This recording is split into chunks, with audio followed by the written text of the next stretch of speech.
and welcome to Thrift Shop Biography. This is the one about Donny Osmond. Thank you for listening. Hello, I'm Richard. Oh, hello, I'm Cleo. And welcome to our podcast, Thrift Shop Biography, where every week we go into thrift shop. Or charity shops or op shops. Or... Op shops, opportunity shops. Yes. Opportunity knocks. When you go into a thrift shop looking for a second-hand autobiography. books. Yeah. So we go to the bookshelves and we look for books about interesting people. And then we read the book and then... And only talk about them when we press record. Shall I press record now? Yes. No, we're recording already.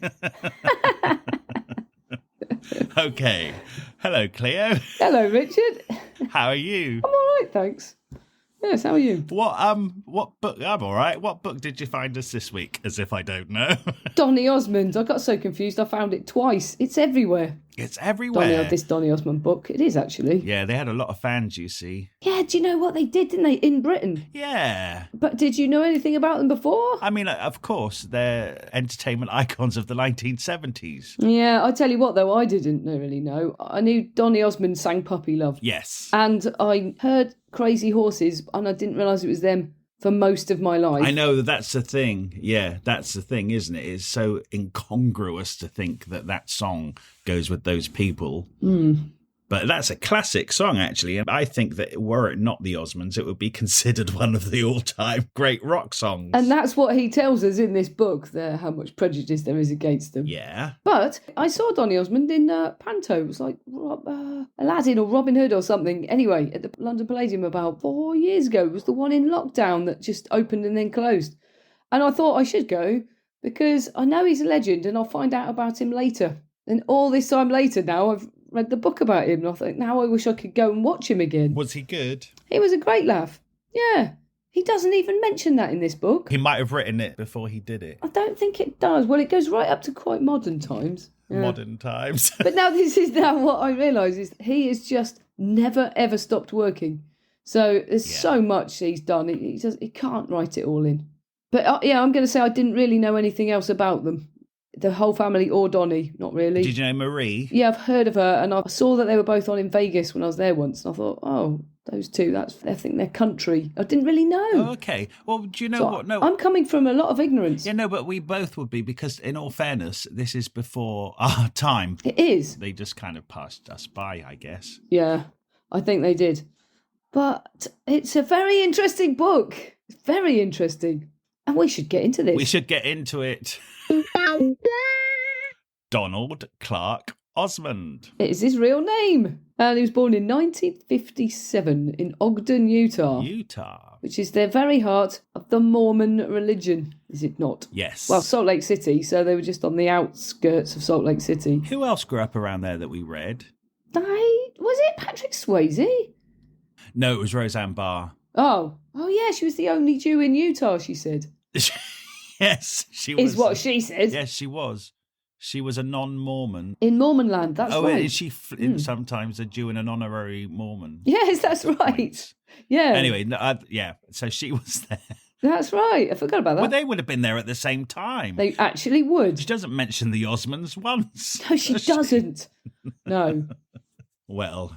So actually, let's correct this now, because he corrects us early on. It's actually Church of Jesus Christ of Latter-day Saints, which is apparently called Mormons wrongly. Yes. Well, that's just what they get known as. He says it's technically incorrect to call them Mormons. Yeah. But we're going to do that, aren't we? Because it's quicker. Yeah, of course. Not going to tell they're from the Church of Jesus Christ of the Latter-day Saints. No. I think you could say LDS for convenience. Can you? Yeah. But I'm very pleased that he cleared up the misconception that they have lots of wives. Because I thought they did.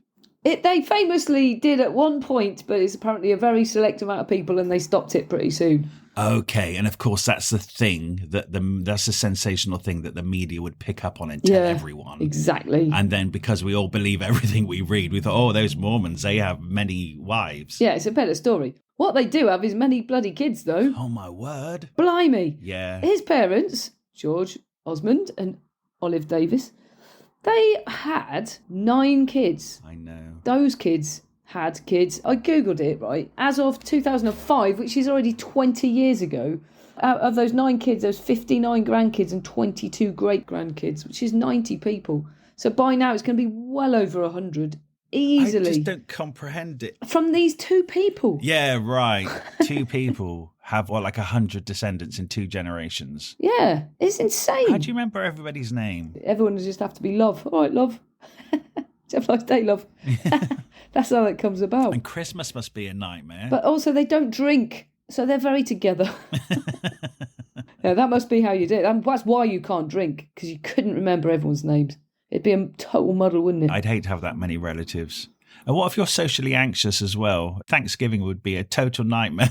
It actually would. So, yeah, 9 children, it's a lot. It's a lot. So, yeah, it seems like the mother came from a really nice, loving family where the parents were school teachers and she had a lot of love and a good foundation. And then his dad's dad died when he was a baby. And so he had 2 nasty stepfathers and he was really mistreated. He was kicked out of home when he was about 13 or 14. So it's him who's got this drive that makes you need to succeed and is really focused, because somebody has to drive this family to become world famous. Yeah. And it's definitely him. And it usually comes from some trouble. Yeah. Doesn't it? No, 100%. Yeah, and they are actually not very nice people, I think. Yeah, I know. It's exactly like the parallels with Michael Jackson are unbelievable. Yeah. And even Donny tells us that, because he's talked to Michael Jackson a lot about it. They're the same age.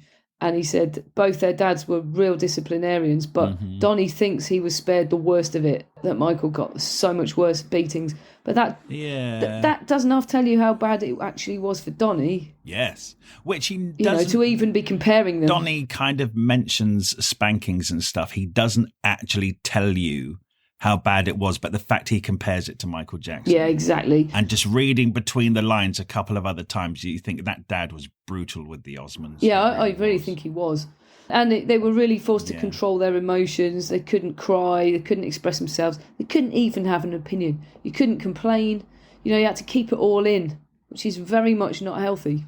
Oh, actually, yeah, there's a couple things that are coming up are really horrible. Yeah, I would have called social services. Yes, I know. And when he had a breakdown that we will come to later in this book, that's very likely, or definitely, all because of all of this, all the pressure on him. And 100%. And the fact that he had no outlet for his real feelings at all.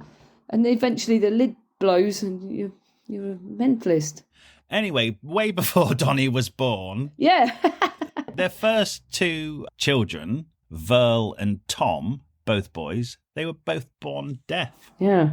Don't you find that really weird from a hugely accomplished harmonic singing group? The most musical family. Yeah. Yeah, definitely. But see, they were good parents, because they said there's no way would they accept their limitations. They just made them, brought them up to be competent people and confident, and out in the world they went, and they were really a big part of this family business. Yeah. Whereas they were being told, put them in a special school and, they will never accomplish anything. And they absolutely did. So they were really good parents to those 2, from the sound of it. Yeah, from the sound of it. Oh, bloody hell.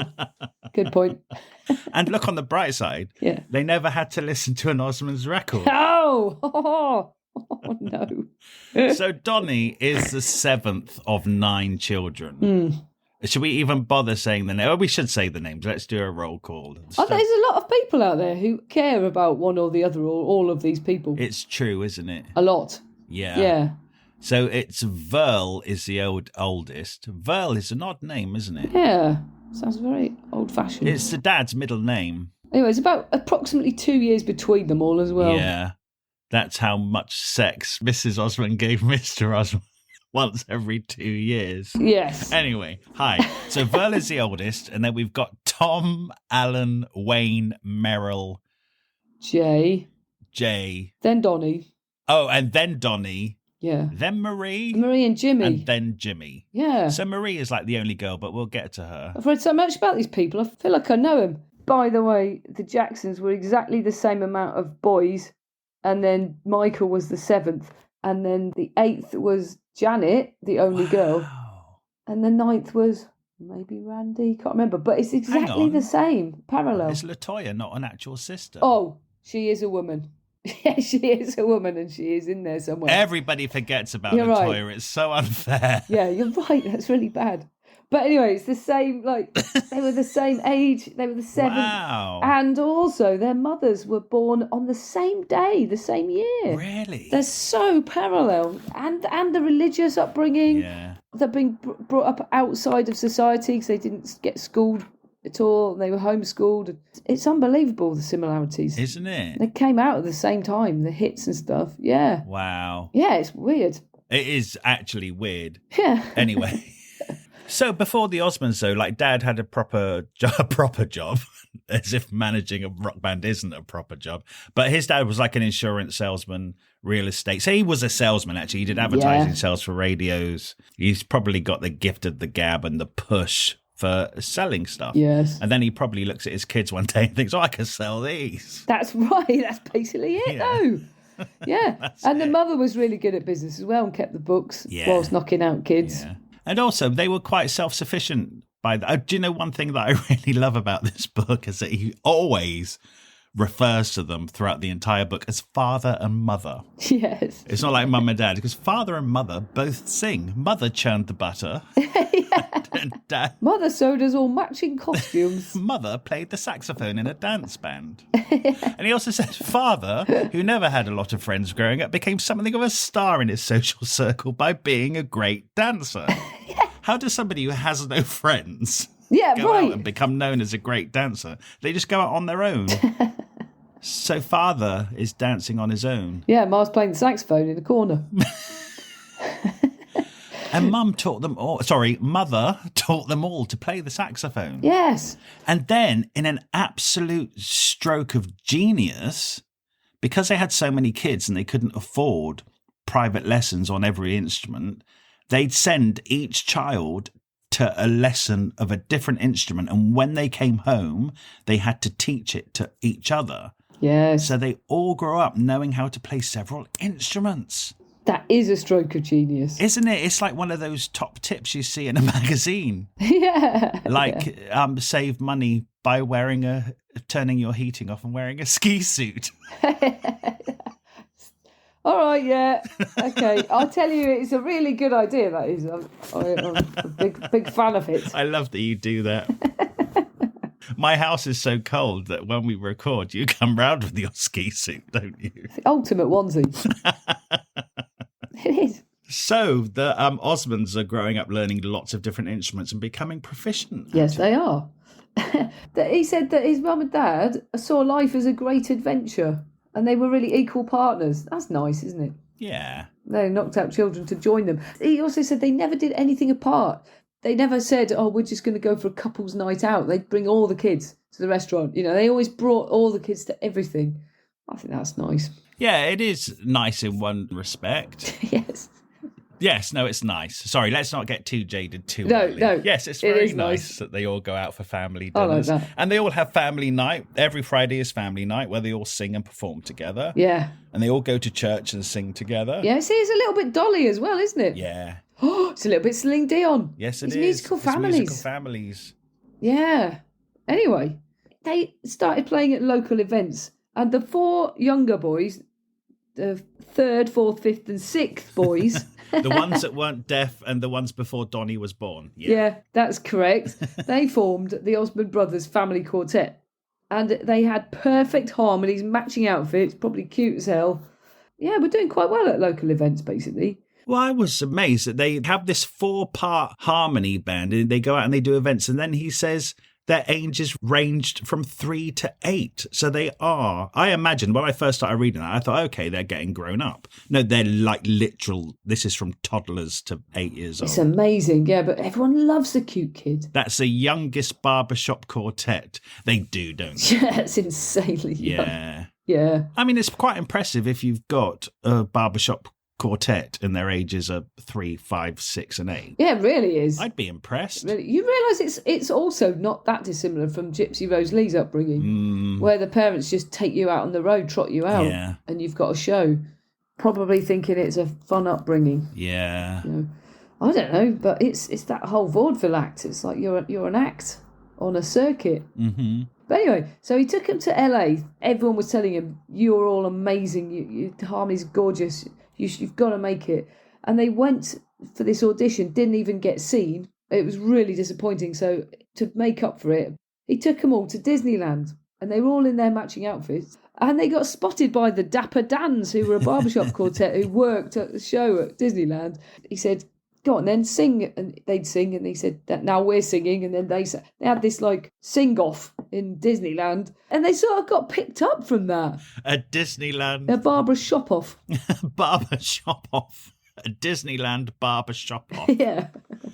And then the next thing you know, Walt Disney himself has seen them and invited him to do his TV show, because this is only the 50s, the late 50s. Yeah, well, it was called Walt Disney's Wonderful World of Colour, so I imagine it was when colour TV was actually becoming a thing. Exactly. TV's new and vaudeville's not that long past, and everyone's got a taste for it still.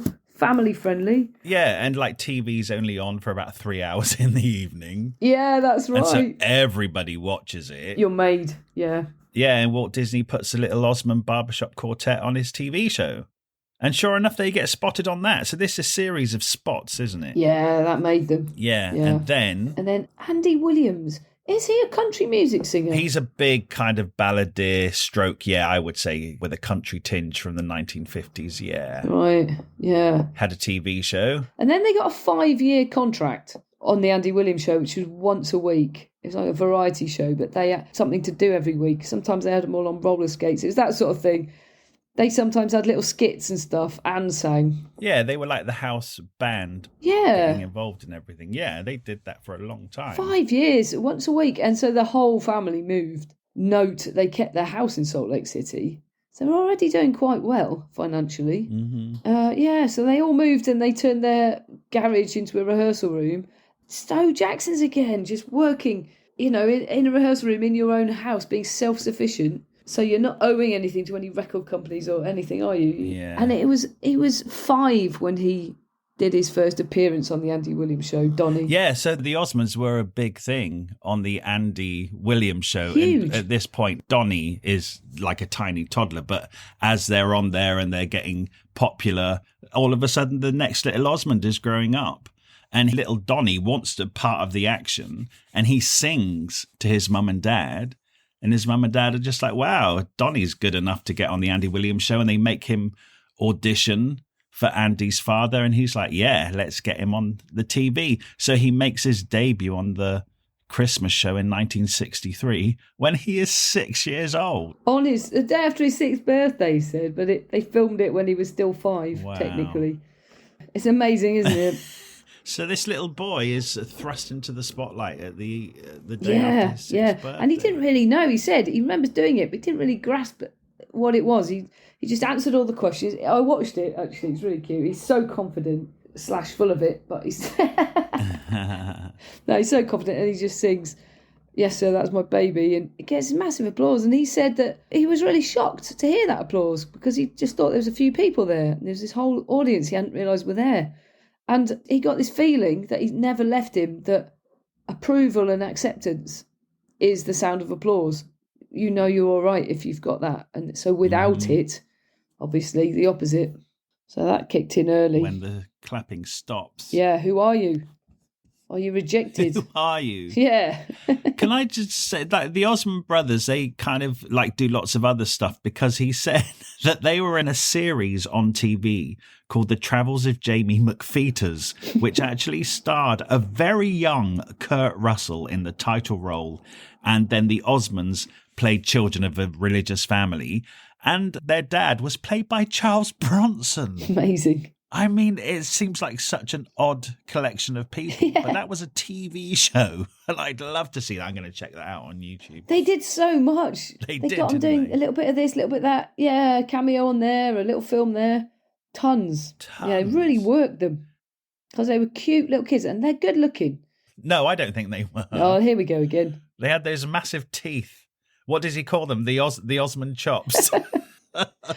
Look, it's not my taste, but I sort of know they're good looking, technically, you know. Yeah, but you fancy Simon Le Bon. Oh, look, this potato. And you fancy Poirot. Oh, yeah. You should not be judging who's good I looking. can't judge, but I think technically they're not hideous, this family. No, of course they're not. I mean, they were heartthrobs to millions of short-sighted girls, weren't they? Stop it. Yeah, but Marie's gorgeous as well. Yeah, no, she actually is, though. Yeah.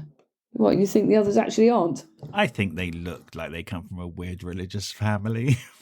I do too. But is it because we know? I don't know. I think it's fair to say I've never looked at an Osmond and thought, whoa.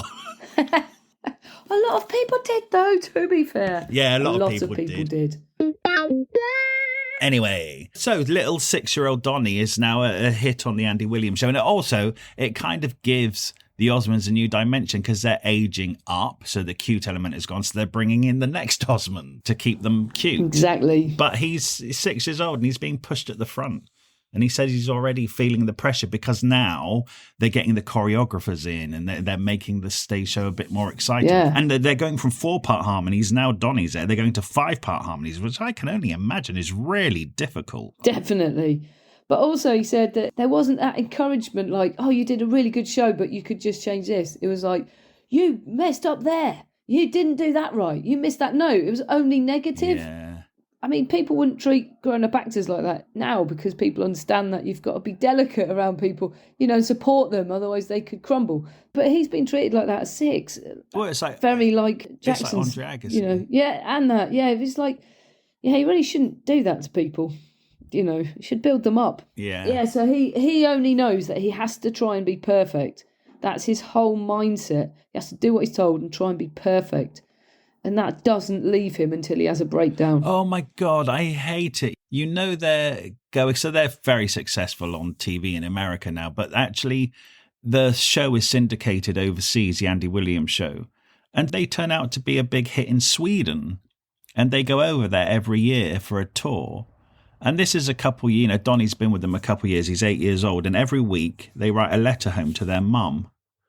And one week, Donny actually says he was so sad and so overwhelmed from being away from his mum and his toys. I mean, the fact that he says there's no room on the tour bus to play with his toys, you think, oh my God, he's a child. He's 8 years old. Yeah. So they have to write these letters every week to their mum. One week, he was just very honest and he says, I'm very tired. I'm very homesick. Mum, I really miss you. And he thought when he wrote that letter, his 8-year-old brain thought, when my mum reads that letter, she's going to come and get me and she's going to take me home and everything's going to be okay. Yeah. And he goes, but that's not what happened. So he confided in his brother what he'd wrote and his brother told father. And father then gave little 8-year-old Donny a spanking and a proper telling off saying you shouldn't be complaining. You've got to do what we tell you. You just basically got to grow up and get over it. Yeah, right. And he said he made him feel so bad at the age of 8 that he said the subject was closed. Not only was it never discussed again, I didn't even allow myself to think about how I felt. Yeah, that's even worse. He's 8 years old. Shut himself down. Oh, I hate that. Oh, that's a terrible father. Like, he doesn't care about his kids. Wow, yeah, it's just a different way of bringing someone up, thinking that discipline is the right thing to do. It's not this day and age, when we tiptoe around everybody and worry about people's feelings. Oh, I know. I mean, you can abuse and torment your kids, but it does make them really good at what they do, doesn't it? If you put that much pressure on them. I mean, who beats the Osmonds at harmonising? I know. Some of those live performances when they were kids, it's off the scale, pun intended. And that guy they worked with, who is it? Mosley Shoals, not Mosley Shoals. Muscle Shoals in Alabama, yes. A bit of a legend. He's more into the soul sound. He's called Nick Hall, and he said that listening to their voices was like hearing a 5-headed man harmonise with himself. Is that a compliment? Which is really cool. No, it is, because I talked to my cousin and he's in a choir, right? And he said, oh my God, I really understand that, because they've just been having lessons in his choir. It's a church choir. And they need to all pronounce the vowel sounds and everything the same because they all come from different parts of the country. Okay. And, if he said, I can only imagine that if you've grown up together and you speak in exactly the same accent and everything you say is formed the same in your mouth and you've got the same tone in your voice, that if you all sung, and that's why family harmonies must be so amazing. because it would be perfectly together. You've just explained something to me that I've wondered about for years. I even talked about this on another project. Yeah. Is that when you get harmonies from a family group, so like the Osmonds, like the Jackson 5, like the Beach Boys, like the Everly Brothers, it's insanely perfect. And it just sounds different to when you get a group of people. Yeah. Like the Mamas and the Papas are exquisite at harmonising, but it's a different sound to like the Everly Brothers or the Beach Boys. It's all Boys. perfect. They're all perfectly together. Perfectly. So you've just explained that to me. It's because they all grew up with the same accent, so it's just so much closer. They're not trying to. It's just there. The vowel in their sounds voice. the same. Everything's just Oh, So a wow. 5-headed man harmonising with himself is the absolute goal. Isn't it? Yeah. Wow. It's what a computer could achieve, with just pressing buttons. But before that was the Osmonds. So they were recording albums and stuff, but they weren't really getting anywhere like at the end of the 60s. No. And I think they had a couple of albums and they couldn't quite figure it out. They were on a top TV show, but it wasn't translating into record sales. And they were also on the Jerry Lewis show for a couple of years. That's right. So then they toured and they played Vegas a lot. They were support acts for people like Shirley Bassey and Mickey Rooney and Nancy Sinatra. They said they've played every Vegas casino and hotel over the years. They're such a Vegas act. So it's very interesting that they didn't go immediately from that first success on TV. That didn't translate to pop success straight away. There was a bit of a hint when they were doing the Las Vegas cabaret circuit. Yeah, because I guess that's what they're seen as, because they're variety show performers rather than recording artists. Yeah, and it was just a case of finding the right song to launch them, because they tried a few times and then they get this song, don't they, with the guy at Muscle Shoals called One Bad Apple. Do you know it? No, I looked it up. It's all right. It's all right. But that was actually written for the Jacksons. Berry Gordy rejected it. So, it can't be that good, can it? Because Berry Gordy knows what he's talking about. Well, it was good enough to get the Osmonds to #1 in America. But then around the same time, or just before, I Want You Back in ABC had been released by the Jacksons. Well, those are better tunes. Oh, they just are, aren't they? Yeah, they just are. Undoubtedly. Well, I mean, yeah, they are. They just are. And so they are. were getting the dregs. Yeah. The Motown dregs. Well, they were getting One Bad Apple. It literally is the Yeah. But they were accused always of copying the Jacksons, but they weren't, because he says it was just current. Motown was popular. And so that was just what the music was, just pop music. It's that this friendship between Michael Jackson and Donny Osmond, their lives are so parallel. Really, like Michael didn't care that the Osmonds took this song, One Bad Apple, that was meant for them and become massively famous. He held no grudges, but the Jacksons' dad really thought that the Osmonds were stealing their act, and he hated them, to the fact where Donny Osmond said every time he visited Michael at home, Mr. Jackson was outwardly hostile, horrible to him. But that didn't stop Michael ever inviting me over. Yeah, it's nice. And I thought, wow, that shows how important those two boys were to each other. Yeah. I've never heard of them being friends before. Did you know? I don't think I did. I didn't know much about him. But he says that connection he had with Michael, because they were friends over the years, he's never had with any single other performer ever, because they just understood everything about each other. They understood the family and they understood the graft. Yeah. So, right, the Osmonds now hit, they're #1 in America, and quite quickly they build up the momentum and they get the Teenage Girl magazine start putting these very good looking young boys Apparently. onto the poster pages, smiling with their massive teeth. And suddenly all of the girls Mad for of them. the world start falling in love with the Osmonds. Yeah. Did they ever get a toothpaste sponsorship? I don't know, but they should have. They should have. What was it? They said that little Jimmy, he'd done an advert in Japan when they were on tour. For what? When he was only about 3, and he just took off. But I don't know, was that teeth? Well, he was advertising teeth. Teeth, yeah. Around the same time, getting teeth like mine.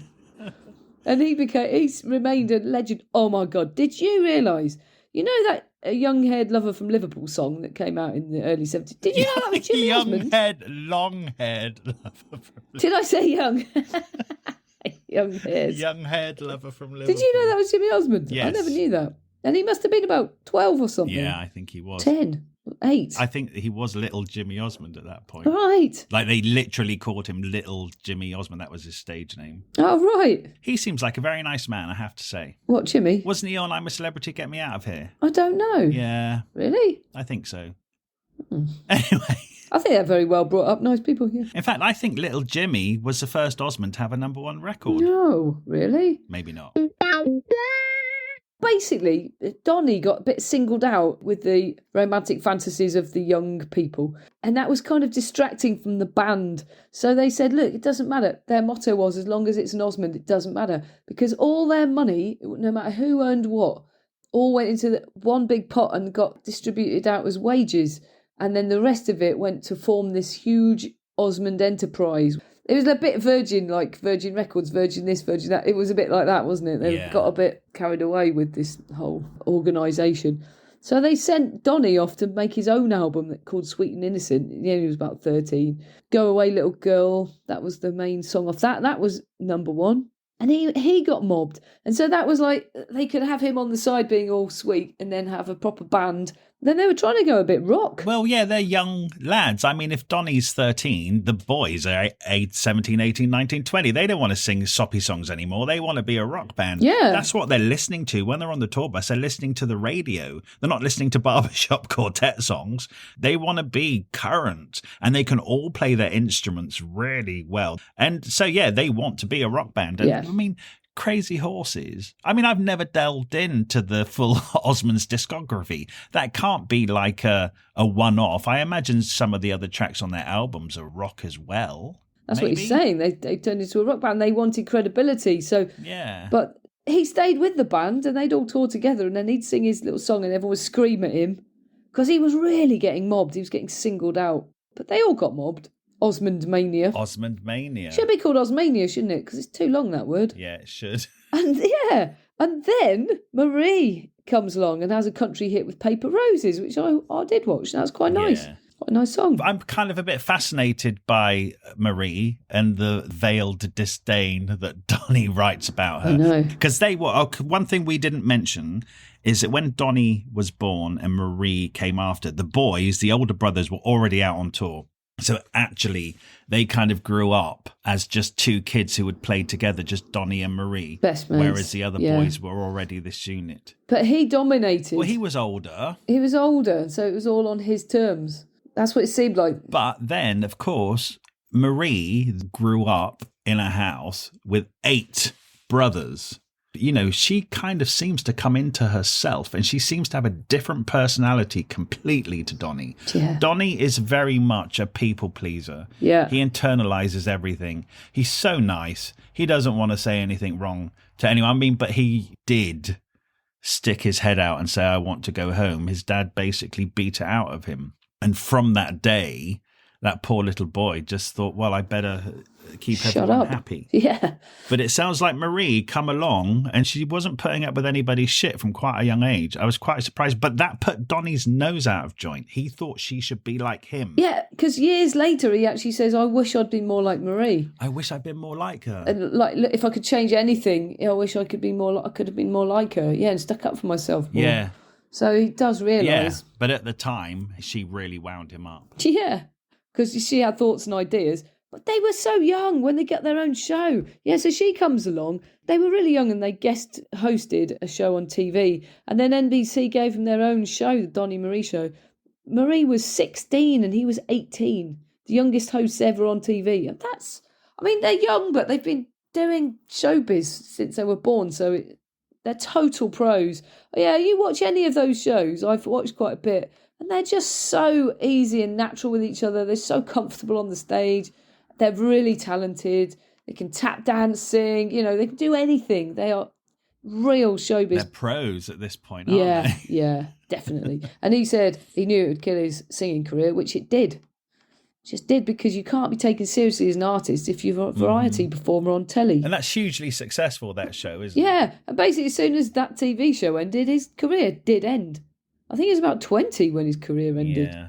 temporarily, obviously, but it ended for 10 years. Yeah, but he doesn't know it's temporary at that point. He thinks he's really washed up. He doesn't know. 10 years is a bloody lifetime anyway. And also, I'd love to know how much of a wage they were actually paid when they were kids. I would too. There comes a point where he's saying that they do have all the trappings of success, this amazing complex they've built, the Osmond Ranch or whatever. And it says they've got a speedboat, they've got all the trappings of success, but actually Donny Osmond, because they're working him so hard, he doesn't have time to enjoy any of it. No. Because they toured so much with so many people, I think like 90 people a part of their team. They have a gas station on the premises. And he says he'd sit on the tour bus waiting to go, and he'd see the families of the workers come and fill their car up for free, or he'd see them towing away the speedboat. So there would be the kids of the workers would get a weekend on the speedboat. And Donny is like, hang on, what am I getting out of this? I'm the one who's working and making this possible for everyone, but they're enjoying the trappings of my success. Yeah. So I want to know, if they did put all of the money into this Osmond complex that everybody else is enjoying, but they say that they paid the Osmonds a wage, I want to know how much that is. Because actually, when Donny does become a bit washed up at the age of 20, he doesn't appear to have an awful lot to show for it. No, he really doesn't. He certainly doesn't have security, and he's getting married and having kids, isn't he? Exactly. So his wife, Debbie, he knew her already because he met her around 1975 when she was dating his brother. Yes. Now, I think it's funny that at the beginning of this book, he tells us one of the misconceptions about Mormonism is that they're not polygamists. Yet Yeah. he met his wife when she was dating his brother. Actually, that's not polygamy, is it? What is that? Nepotism? Yeah. Osmond mania? Yeah. Osmosis. Oh, it's dating by osmosis. It kind of is, because they look so similar. Yeah. And her parents were Mormons as well. Mm-hmm. So they're in the gang, because you wonder how someone so famous as a heartthrob can even go out on dates. Before that, he said he was only going out on dates when people had won him in a prize. And he actually loved it, because those are the only dates he ever had. Oh, so it was like a prize for him at the same time. Yeah, yeah. Oh, it's mutually beneficial. I love that. They're like, we're having an Osmonds competition. What should the prize be? Donny's like, me, let me be the prize. Yeah, he loved it. He was loving it. Do you know what's weird? I think he is an odd boy, as Michael Jackson was an odd little boy, because he says that he dated Debbie casually over 2 years, and they both kind of got to know each other and knew that Debbie was the one. Yes. And then he said that he found ways to endear himself to her, like showing up at her house at 5:30 in the morning, chasing her around, and then hitting her in the face with a cream pie. See, how does that endear yourself to anyone? He's got so caught up with his variety skit shows on telly that he thinks that's a fond way of behaving. You know, I mean, he doesn't know how to be normal. But they ended up married. Yeah, well, she must have been like weird. If you were dating Cleo... if you were dating someone and they showed up at your house at 5:30 in the morning and hit you in the face with a cream pie, would you marry them? Now, look, that's too difficult a question. You don't know the build-up to that. If they were a clown, a lovable clown, maybe I would. Okay. But it's childish. That's so childish, because that's what kids do at primary school. Yeah, you hit somebody because you like them, with a cream pie. Then again, that's like the parallel to Michael Jackson. They're little boys who never grew up because they weren't allowed to. That's exactly what they are. Yeah, and they don't know how, because he said he went to school for 6 weeks and he was absolutely socially inept. He had not a clue what was going on. Yeah. And didn't know how to talk to anybody, and so he left. Yeah, they can't do normal. They just don't know how. But luckily he found somebody to bear his children. Yes. Are they together to this day? Yeah. Oh. He said he's had a lot of temptations. What, like the Motown singing group? So at this point where he's kind of realising that everybody else is enjoying his fame and he's not had a chance to, they're on holiday in Hawaii, and he says he was overcome with such sadness and despair that all he could do was lie on the floor in the fetal position and cry like a baby. That was his first breakdown. And he said it took him by surprise. It just came out of nowhere.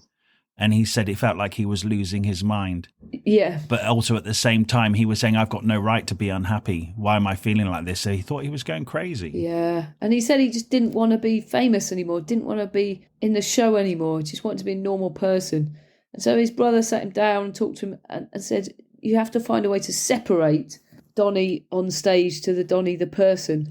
You see, this is like the persona thing that other people do. Yeah. We've read this before, that people have the on-stage persona and then they're a different person when they're... Yes. Yeah. That's why it helps to have a fake name.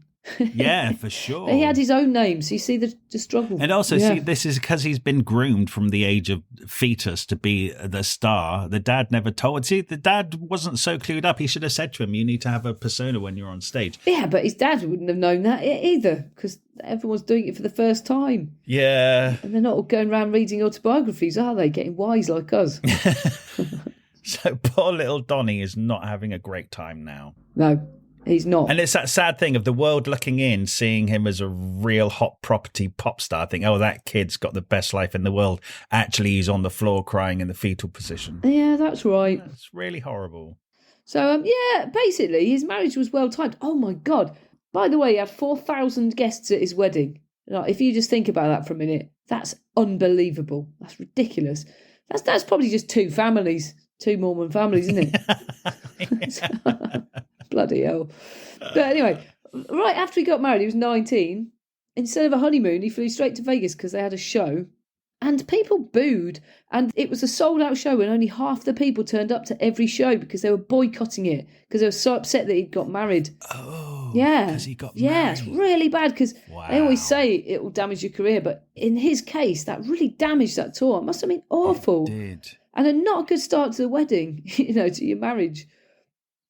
Anyway, was it around then that he did hit his downer career-wise? Yeah, so everything kind of happens at the same time, doesn't it? It kind of like his career goes down the dumper and the family have to... Well, actually, no, they don't declare themselves bankrupt, actually, because they said it was a wrong thing to do because it would have meant all those people that work for them. I think they employed 200 staff at that complex they built. Yeah. And they said if we go bankrupt, all of those people don't get paid. Yeah. So they actually stuck it out. I think they ended up losing something like 300 million. Yeah. But they kept it going so those families wouldn't go hungry. I mean, that's really commendable, isn't it? I think a lot of people would just say, let's go bankrupt. I bet that they were all family as well. They probably were, know. yeah. I'd love to know how much they were getting paid. Probably not much. Yeah, who knows? They'll say to them, you can borrow the speedboat at weekends and fill your car up with gas. Oh, my God. But they don't pay them much. Oh, bloody hell. So, it was the end of the 70s and he wasn't really working. Yes, he had years now with not much happening at all. I mean, he had a couple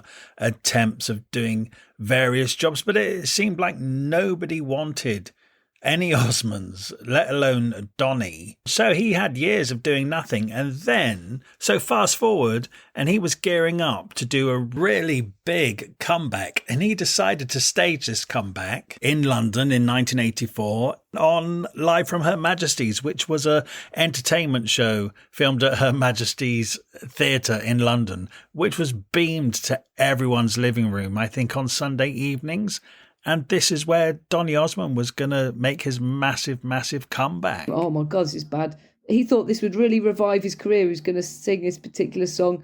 And Tommy Cooper is the most loved British comedian of the time. Oh, he's absolutely awful. brilliant. And he was doing his act at Her Majesty's Theatre. And he does magic tricks as well. He's like a bumbling magician, isn't he? And in the middle of it, he had a heart attack, but everyone thought it was part of the act. Everybody was laughing. Yeah. But he was actually dying. Oh, my God, it's so awful. That was his shtick, wasn't it? That things would go wrong. Yeah. And so that was what people expected from him. Yeah. Oh, my word. And could you think of anything worse? He actually died in front of a full laughing audience. And that was being broadcast live on TV. Live. It's traumatic for everybody there. Yeah, once they figure out. Because once they brought the curtains down. I know. Over his feet that was sticking out. I know. Oh, my God, awful. And for our generation and our mums and dads and stuff, there's not a single person alive who doesn't remember that. Yeah. It was so shocking because, of course, it was the popular TV show on a Sunday evening. We all used to watch it and it happened on live TV. Yeah. It was like a national incident. We remember it to this day. Yeah, shared shared trauma. Shared trauma. But what we all didn't know, and still didn't know, and I didn't know until we read this book, Yeah. Donny Osmond was behind the curtain waiting to relaunch his career. Yeah. Standing there watching that happen. Oh, my word. Yeah. And it's a live show, so it literally has to go on. Can't follow that. I mean- How do you follow that? He said he did, but it was so somber. I mean, you could not get more bad luck to relaunch your career. I know. Wow. It's terrible. Terrible. Oh, bloody hell. Poor Tommy Cooper. Yeah, I know. So then this song Soldier of Love happened because oh my God, it's crazy, but he'd met Peter Gabriel at some backstage thing and they got chatting. I love that. I know, it's really nice. And Peter Gabriel likes Donny Osmond. Donny Osmond seems to have the amount of cool names that turn up in this book that are either his friends or people that want to help him in his career. I would never have imagined that these people would help Donny Osmond. No, but what we don't know, being in Britain before the internet, is that, you know, when they've had all those variety shows for decades, if you add them all up, they've had all these guest stars on and they've really supported music and actors and everything. So they know everybody is so part of the whole network of showbiz. Mm-hmm. We wouldn't know that. We've never had that show aired over here, ever. So Peter Gabriel takes him in and says, come to England, come to my studio. He was signed to Virgin at the time, and he says, I'll get Virgin to sign you and we'll make an album. And really, really looked after him. Yeah, they did, but it wasn't straightforward because I think that while they were recording this album, he got dropped by the record label, didn't he? And I think Peter Gabriel helped him get it back in England. But like in America, nobody wanted Donny Osmond. So he'd recorded this really great material in the 80s and nobody wanted it. And then it randomly got picked up in this radio station in New York who were playing it without saying who it was. Because Michael Jackson and Quincy Jones had been giving him advice a while before and said, your name is poison. You literally can't do anything because of your, because... It is interesting that Quincy Jones and Michael Jackson said to him, you need to do your new music under a different name completely. And he's just like, no, I don't want to do that. I'm not going to do that. But then it turns out that is actually... That's what did it. Playing it without saying who it was. Everyone loved the song. The radio station loved the song, but didn't want to say it was by Donny Osmond. And that just grew and grew and grew. And he got a massive hit. Yes. And he worked so hard to change things that he flew to that New York station and said, when you announce who it is, I'm going to be there. So he was on the air. So he worked so hard to make people like him. And then another radio station in Florida were famously saying he hates Donny Osmond, he hates his song. So he flew there and had an arm wrestle and won it. So they played his song. That's working. That's working it, isn't it? He's a grafter. Well, he's really been groomed into being a grafter, hasn't he? Yeah. And I imagine doing it on his own terms now is probably a lot more fun as well. But he's literally clawing his way back because he can't accept that he's gone. And he did it, basically, because it's around that time that he got an audition for Joseph and his amazing Technicolor Dreamcoat. But Joseph wasn't his first musical, though, was it? Because he was on Broadway at the beginning of the 80s in that musical called Jimmy Jones. Do you know it? I don't know it. But a couple of the tunes are really famous Broadway tunes, right? Yes. Don't you find it? So he did that, and the previews went really, really well. And fans came and gave him standing ovations every night.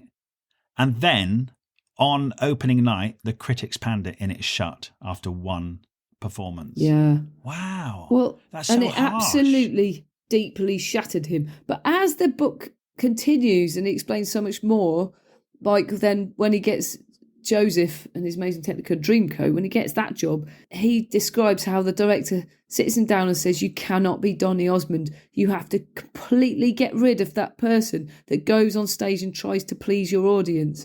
Not be Donny Osmond. The more you learn about that process, the more you realise the other one probably didn't guide him at all, and they were selling it on him being Donny Osmond, and that was never going to cut it when the critics came. They could have probably had a run just on Donny Osmond fans for a while, but they hadn't actually taught him how to do a part properly. Yes.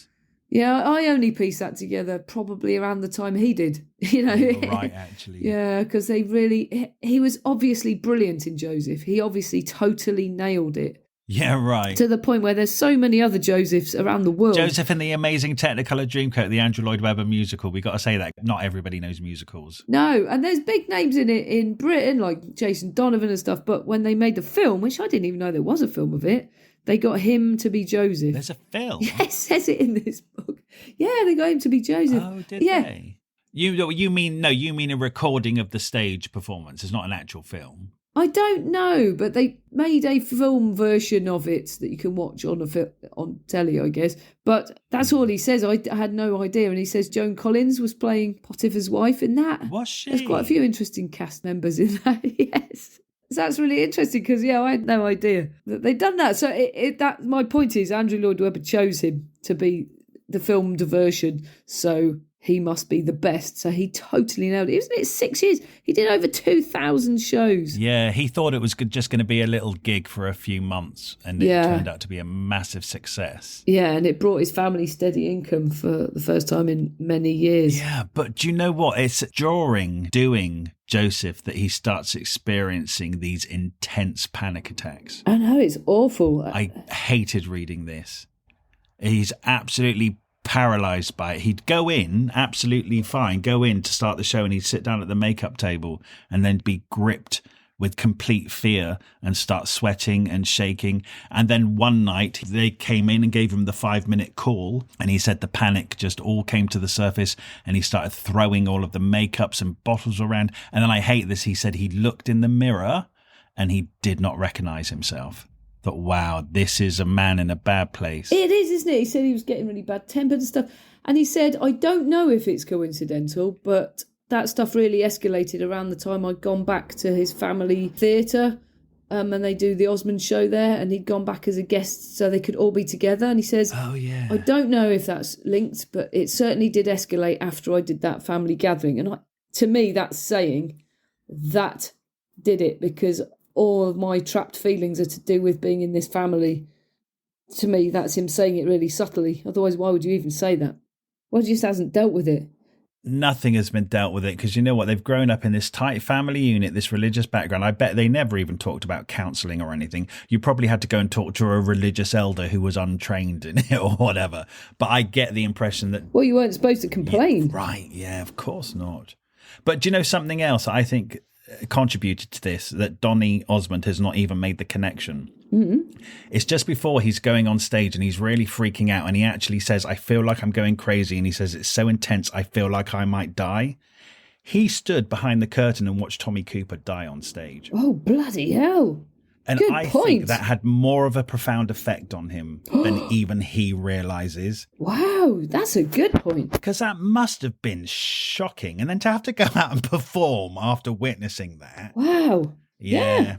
I think we should tell him. Yeah. That's why. Yeah, my God. Good point. I know, I'm becoming quite the celebrity psychologist from reading all of these books. Yes, you are. And then, of course, once you get the fear like that, you become afraid of becoming afraid. Yeah. And it built up to a massive thing. But once he got, sorted, once he got actually help for that, they told him it's social phobia, is the name for it, and lots of people have it.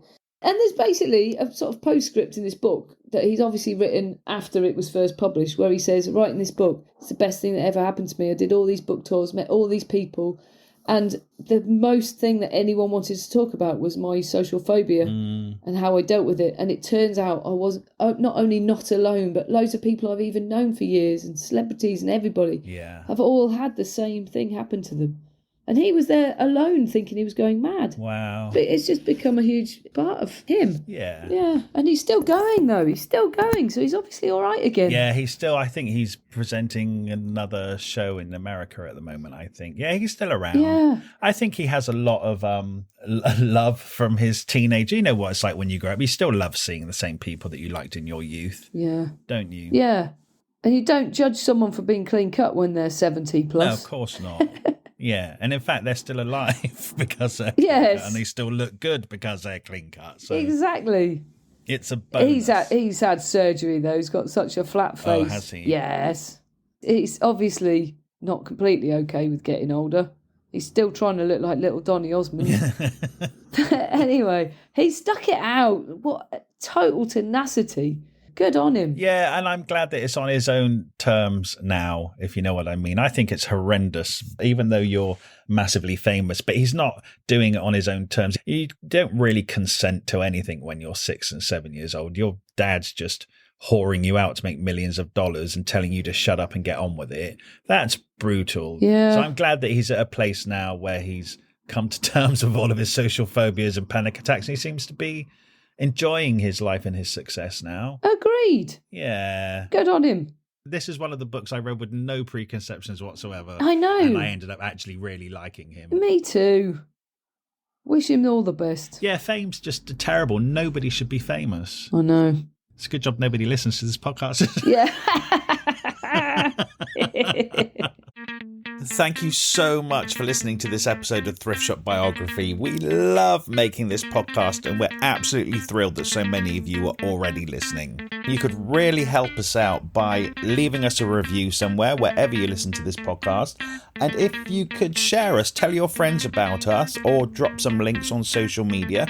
We have a Facebook page called Thrift Shop Biography, so make sure you come over there to hear about the episodes first and what else we're up to. Okay, see you next week. And if you're new here, there are loads more episodes now to go and listen in the back catalogue, so make sure you go and enjoy them.